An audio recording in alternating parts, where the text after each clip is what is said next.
Hi friends, piece ಕಿಚನ್ಗೆ ಸ್ವಾಗತ. ನಾವು ಇವತ್ತು ಮಾಡುತ್ತಿರುವ ರೆಸಿಪಿ ಆಲೂ ಸಮೋಸ. ನಾವು ರೋಡ್ ಸೈಡೆಲ್ಲ ತಿನ್ನಬೇಕಾದ್ರೆ ತುಂಬ ಸರ್ತಿ ಅಂದ್ಕೊಂಡಿರ್ತೀವಿ, ಈ ರೀತಿ ನಮ್ಮ ಮನೆಯಲ್ಲಿ ಯಾಕೆ ಮಾಡೋಕ್ಕೆ ಬರೋದಿಲ್ಲ ಅಂತ ಹೇಳ್ಬಿಟ್ಟು. ಈಗ ನಾವು ಹೇಳ್ಕೊಡೋ ರೀತಿ ಒಂದು ಸರ್ತಿ ಮಾಡಿದ್ರೆ ಸೇಮ್ ರೋಡ್ ಸೈಡಲ್ಲಿ ಸಿಗೋ ಥರನೇ ಆಲೂ ಸಮೋಸನ ಮನೆಯಲ್ಲೇ ಮಾಡ್ಕೋಬೋದು ತುಂಬ ಈಸಿಯಾಗಿ. ಹಾಗಿದ್ರೆ ನಮ್ಮ ವಿಡಿಯೋ ನೋಡೋದಕ್ಕಿಂತ ಮುಂಚೆ ಪ್ಲೀಸ್ ನಮ್ಮ ಚಾನಲ್ನ ಸಬ್ಸ್ಕ್ರೈಬ್ ಮಾಡಿ, ಸಪೋರ್ಟ್ ಮಾಡಿ, ಲೈಕ್ ಮಾಡಿ, ಶೇರ್ ಮಾಡಿ, ಪಕ್ಕದಲ್ಲೇ ಕಾಣೋ ಬೆಲ್ ಲೈಕ್ ಮೇಲೆ ಕ್ಲಿಕ್ ಮಾಡಿ. ಹಾಗಿದ್ರೆ ಆಲೂ ಸಮೋಸ ಮಾಡೋ ವಿಧಾನ ಹೇಗೆ ಹಾಗೂ ಬೇಕಾಗುವ ಸಾಮಗ್ರಿಗಳು ನೋಡೋಣ ಬನ್ನಿ. ಮೈದಾ ಹಿಟ್ಟು, ಹಾಗೆ 3 ಮೀಡಿಯಮ್ ಸೈಜ್ದು ಆಲೂಗೆಡ್ಡೆನ ಕುಕ್ಕರಲ್ಲಿ 2 ವಿಷಲ್ ಕೂಗಿಸ್ಕೊಂಡು ಸಿಪ್ಪೆ ತೆಗೆದು ಸ್ಮ್ಯಾಶ್ ಮಾಡಿ ಇಟ್ಕೊಂಡಿರೋ ಅಂಥದ್ದು. 1 ದಪ್ಪ ಸೈಜ್ದು ಈರುಳ್ಳಿ ಸಣ್ಣ ಸಣ್ಣಗೆ ಕಟ್ ಮಾಡಿರೋ ಅಂಥದ್ದು. ರುಚಿಗೆ ತಕ್ಕಷ್ಟು ಖಾರದ ಪುಡಿ, ಸ್ವಲ್ಪ ಧನಿಯಾ ಪುಡಿ, ಸ್ವಲ್ಪ ಗರಂ ಮಸಾಲೆ, ಚಿಟಿಕೆ ಅರಿಶಿನ, ರುಚಿಗೆ ತಕ್ಕಷ್ಟು ಉಪ್ಪು, ಕರಿಯೋದಕ್ಕೆ ಎಣ್ಣೆ. ನಾವು ಫಸ್ಟು ಹಿಟ್ಟನ್ನ ಕಲಿಸ್ಕೋಬೇಕಾಗುತ್ತೆ. ನಾನು ಅದಕ್ಕೆ ಇಲ್ಲಿ ಒಂದು ಮಿಕ್ಸಿಂಗ್ ಬೌಲ್ ತೊಗೊಂಡು ಅದಕ್ಕೆ ಹಿಟ್ಟನ್ನ ಸೇರಿಸ್ಕೊತಾ ಇದ್ದೀನಿ. ನಾನಿಲ್ಲಿ 1 ಕಪ್ ಹಿಟ್ಟು ಮೈದಾ ಹಿಟ್ಟನ್ನ ತೊಗೊಂಡಿರೋದು. ಹಾಗೆ ರುಚಿಗೆ ತಕ್ಕಷ್ಟು ಉಪ್ಪು ಸೇರಿಸ್ಕೊಳ್ಳೋಣ. ನೀವು ಇದಕ್ಕೆ ಇಷ್ಟಪಡೋದಾದರೆ ಸ್ವಲ್ಪ ಅಜ್ವಾಯಿನ ಇಲ್ಲಾಂದರೆ ಜೀರಿಗೆನ ಸೇರಿಸ್ಕೋಬೋದು, ಸ್ವಲ್ಪ ಕ್ರಷ್ ಮಾಡಿ. ನಾನಿಲ್ಲಿ ಉಪ್ಪು ಅಷ್ಟೇ ಸೇರಿಸ್ಕೊಂಡು ಮಾಡ್ಕೋತಾ ಇರೋದು. ಈಗ ಉಪ್ಪೆಲ್ಲ ನೀಟಾಗಿ ಡ್ರೈ ಮಿಕ್ಸ್ ಮಾಡಿಕೊಂಡು ಸ್ವಲ್ಪನೇ ನೀರು ಹಾಕ್ಕೊಂಡು ಕಲಿಸ್ಕೊಳ್ಳೋಣ. ಹಿಟ್ಟ ನೋಡಿ ಈ ಅದಕ್ಕೆ ಕಲಿಸ್ಕೋಬೇಕು. ನಾವು ಪೂರಿ ಎಲ್ಲ ಕಲಿಸ್ತೀವಲ್ಲ ಅದಕ್ಕೆ ಕಲಿಸಿದ್ರೆ ಸಾಕಾಗುತ್ತೆ. ನಾವು ಸಮೋಸ ಮಾಡೋದಕ್ಕೆ ತುಂಬ ತೆಳ್ಳಗೆಲ್ಲ ಕಲಿಸ್ಬಾರ್ದು.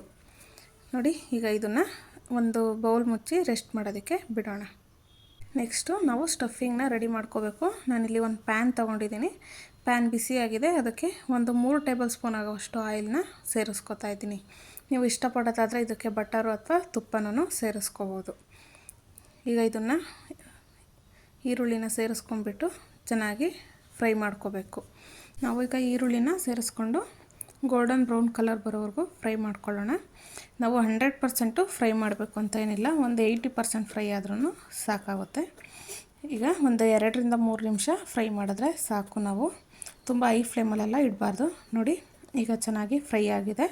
ಇದಕ್ಕೆ ನಾವು ಮುಂಚೆನೇ ಬೇಯಿಸಿಟ್ಕೊಂಡಿದ್ದಂಥ ಆಲೂಗೆಡ್ಡೆನ ಸೇರಿಸ್ಕೊತಾ ಇರೋದು. ನಾವು ತುಂಬ ಸ್ಮೂತಾಗೆಲ್ಲ ಬೇಯಿಸ್ಕೋಬಾರ್ದು, ತುಂಬ ನುಣ್ಣಗೂ ಇದನ್ನು ಮಿಕ್ಸ್ ಮಾಡ್ಕೋಬಾರ್ದು. ನೋಡಿ ಇಷ್ಟಿದ್ರೆ ಸಾಕಾಗುತ್ತೆ ಸ್ಮ್ಯಾಶ್ ಮಾಡಿಕೊಂಡ್ರೆ. ಈಗ ಇದನ್ನು ಚೆನ್ನಾಗಿ ಮಿಕ್ಸ್ ಮಾಡ್ಕೊಳ್ಳೋಣ. ಈಗ ಇದಕ್ಕೆ ನಾನು ಖಾರದ ಪುಡಿನ ಸೇರಿಸ್ಕೊತಾ ಇದ್ದೀನಿ. ನೀವು ಇಷ್ಟಪಡೋದಾದರೆ ಇದಕ್ಕೆ ಹಸಿಮೆಣ್ಸಿಕಾಯಿನೂ ಸೇರಿಸ್ಕೋಬೋದು. ಮಕ್ಕಳಿಗೆಲ್ಲ ಕೊಡೋದಾದರೆ ನೀವು ಹಸಿಮೆಣ್ಸಿಕಾಯಿ ಬದಲು ಖಾರದ ಪುಡಿನ ಸೇರಿಸ್ಕೊಂಡು ಮಾಡಿಕೊಂಡ್ರೆ ಚೆನ್ನಾಗಿ ಬರುತ್ತೆ.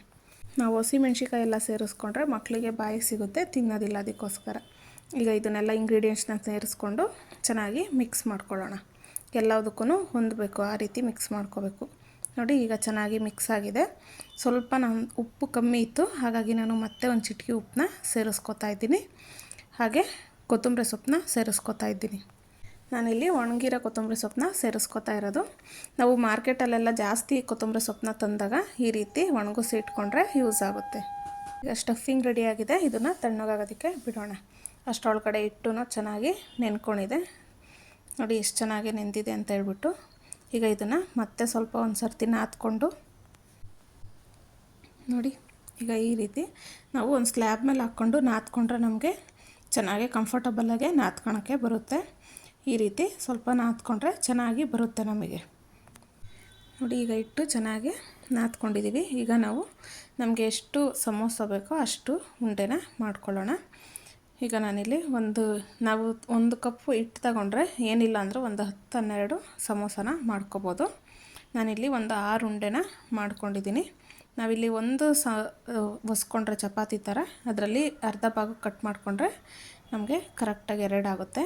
ನೋಡಿ ಈ ರೀತಿ ಸ್ವಲ್ಪ ದಪ್ಪಗೆ ಒಸ್ಕೋಬೇಕು, ತುಂಬ ತೆಳುವಾಗೆಲ್ಲ ಒಸಿಬಾರ್ದು. ನೋಡಿ ಈ ರೀತಿ ಮಧ್ಯಕ್ಕೆ ಕಟ್ ಮಾಡ್ಕೊಳ್ಳೋಣ. ನಾವು ತುಂಬ ತೆಳುವಾಗಿ ಒಸಿದ್ರೆ ಕಿತ್ತೋಗೋ ಸಾಧ್ಯತೆ ಇರುತ್ತೆ, ಅದಕ್ಕೋಸ್ಕರ ನಾವು ಸ್ವಲ್ಪ ದಪ್ಪಗೆ ಒಸ್ಕೋಬೇಕಾಗುತ್ತೆ. ನೋಡಿ ಈಗ ಎಡ್ಜಿಗೆ ಸ್ವಲ್ಪ ನೀರನ್ನ ಅಪ್ಲೈ ಮಾಡ್ಕೊಳ್ಳೋಣ. ನಾವು ಈ ರೀತಿ ನೀರನ್ನ ಹಚ್ಕೊಳ್ಳೋದ್ರಿಂದ ನಮಗೆ ಎಣ್ಣೆಯಲ್ಲಿ ಕರೆದಾಗ ಒಳಗಡೆ ಇರೋ ಸ್ಟಫಿಂಗೆಲ್ಲ ಈಚೆ ಬರೋದಿಲ್ಲ. ನೋಡಿ ಆ ಕಡೆಯಿಂದ ಎಡ್ಜನ್ನ ಇಟ್ಕೊಂಡು ಈ ಕಡೆ ಎಡ್ಜು ಈ ರೀತಿ ಫೋಲ್ಡ್ ಮಾಡಿಕೊಂಡ್ರೆ ನಮಗೆ ಪರ್ಫೆಕ್ಟಾಗೆ ಬರುತ್ತೆ ಶೇಪು.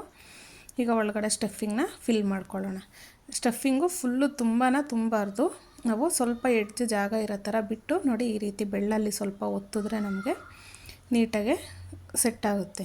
ಈಗ ಎಡ್ಜ್ನ ನೀಟಾಗಿ ಈ ರೀತಿ ಪ್ರೆಸ್ ಮಾಡಿದ್ರೆ ನಮಗೆ ಎಲ್ಲೂ ಓಪನ್ ಆಗೋಲ್ಲ, ನೀಟಾಗೆ ಬರುತ್ತೆ ನೋಡಿ. ಈ ರೀತಿ ಸ್ವಲ್ಪ ಗಟ್ಟಿಗೆ ಒತ್ತಬೇಕಾಗುತ್ತೆ. ಎಲ್ಲನೂ ಇದೇ ರೀತಿ ಮಾಡ್ಕೊಳ್ಳೋಣ ನೋಡಿ. ಎಲ್ಲನೂ ಎಷ್ಟು ಚೆನ್ನಾಗೆ ಬಂದಿದೆ ಅಂತ ಹೇಳ್ಬಿಟ್ಟು ನಾವು ಫಸ್ಟ್ನೇದು ಕೆಟ್ಟೋದ್ರೂ ಎರಡನೇ ಸರ್ತಿ ತುಂಬ ಪರ್ಫೆಕ್ಟಾಗೆ ಬರುತ್ತೆ. ಈಗ ನಾನಿಲ್ಲಿ ಒಂದು ಡೀಪಾಗಿರೋ ಅಂಥ ಕಡಾಯಿನ ತೊಗೊಂಡಿದ್ದೀನಿ. ಈಗ ಕಡಾಯಿಗೆ ನಾವು ಸಮೋಸ ಮುಳುಗೋವಷ್ಟು ಎಣ್ಣೆನ ಸೇರಿಸ್ಕೊಂಡು ಬಿಸಿ ಮಾಡ್ಕೋಬೇಕಾಗುತ್ತೆ ನೋಡಿ.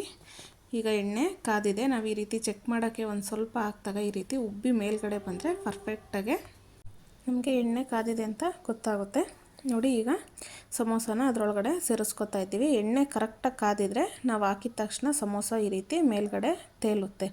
ನಾವು ಮೀಡಿಯಮ್ ಟು ಲೋ ಫ್ಲೇಮಲ್ಲಿ ಇಟ್ಕೊಂಡೇ ನಾವು ಸಮೋಸನ ಬೇಯಿಸಬೇಕಾಗುತ್ತೆ. ನಾವು ಹೈ ಫ್ಲೇಮ್ ಇಟ್ಟರೆ ಬೇಗ ಕಲರ್ ಚೇಂಜ್ ಆಗಿಬಿಡುತ್ತೆ, ಆದರೆ ಮೈದಾ ಹಿಟ್ಟು ಬೆಂದಿರೋದಿಲ್ಲ. ಹಾಗಾಗಿ ನಾವು ಮೀಡಿಯಮ್ ಟು ಲೋ ಫ್ಲೇಮಲ್ಲಿ ಇಟ್ಕೊಂಡೇ ಬೇಯಿಸ್ಕೋಬೇಕು. ಒಂದು 3 ನಿಮಿಷ ಬೇಯಿಸಿದ್ರೆ ನೋಡಿ. ಈಗ ಒಂದು 3 ಮಿನಿಟ್ಸ್ ಆಗಿದೆ, ಚೆನ್ನಾಗಿ ಬೆಂದಿದೆ. ನಾವು ಬೆಂದಾದಮೇಲೆ ಸ್ವಲ್ಪ ಫ್ಲೇಮ್ನ ಜಾಸ್ತಿ ಮಾಡಿದ್ರೂ ಬೇಗ ಈ ರೀತಿ ಕಲರ್ ಬರುತ್ತೆ. ಏನಿಲ್ಲ ಅಂದರೂ ಸಮೋಸ ನಮಗೆ ಒಂದು 4ರಿಂದ 5 ನಿಮಿಷದ ಮೇಲೆ ಬೇಯಿಸ್ಕೋಬೇಕಾಗುತ್ತೆ ನೋಡಿ. ನಾನು ಮತ್ತೆ ಇನ್ನೊಂದೂ ಅದೇ ರೀತಿ ಮಾಡ್ಕೋತಾ ಇದ್ದೀನಿ. ಈಗ ಇದೂ ಚೆನ್ನಾಗಿ ಫ್ರೈ ಆಗಿದೆ. ಎತ್ಕೊಂಡು ಈಗ ಒಂದು 3ರಿಂದ 4 ಹಸಿಮೆಣ್ಸಿಕಾಯಿನ ಅದರೊಳಗಡೆ ಸೇರಿಸ್ಕೊಂಡು ಆಯಿಲಲ್ಲಿ ಕರ್ಕೋಬೇಕಾಗುತ್ತೆ. ಈ ರೋಡ್ ಸೈಡೆಲ್ಲ ತಿನ್ನಬೇಕಾದ್ರೆ ಕೊಡ್ತಾರಲ್ಲ, ಅದೇ ರೀತಿ ಈಗ ನಾವು ಕರೆದ್ಬಿಟ್ಟು ತಗೊಳ್ಳೋಣ ನೋಡಿ. ಎಷ್ಟು ಚೆನ್ನಾಗಿ ಬಂದಿದೆ ಅಂತ ಹೇಳ್ಬಿಟ್ಟು ತುಂಬಾ ಈಸಿಯಾಗಿ ಮನೆಗೆ ಮಾಡ್ಕೋಬೋದು ನಾವು. ನಿಮಗೆ ಮುರಿದ್ಬಿಟ್ಟು ತೋರಿಸ್ತಾ ಇದ್ದೀನಿ. ಈ ರೀತಿ ಗ್ರೀನ್ ಚಟ್ನಿಲಿ ಮಾಡ್ಕೊಂಡು ತಿಂದರೆ ತುಂಬಾ ಟೇಸ್ಟಿಯಾಗಿ ಬರುತ್ತೆ. ಎಲ್ಲರೂ ಇಷ್ಟಪಟ್ಟು ಮನೇಲಿ ತಿಂತಾರೆ.